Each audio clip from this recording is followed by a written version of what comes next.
Activated carbon is a very small carbon particle that has a lot of surface area, and it has even smaller pores in it.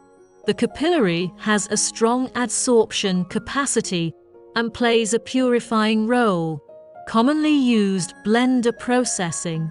The structural characteristics of the double shaft mixer are: a shell is mainly composed of plate and section steel, welded in the factory and assembled with other parts. Is the support of the double shaft mixer. The shell seal is tight.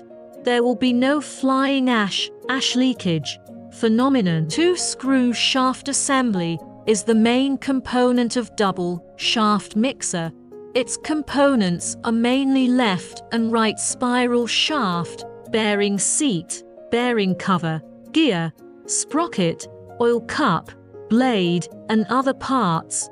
The nozzle of the 3-water humidification distribution pipe is made of stainless steel atomizing cone nozzle, which is arranged above the inside of the mixer housing and arranged axially along the direction of the spiral axis to form a water curtain to facilitate the humidification and mixing of materials.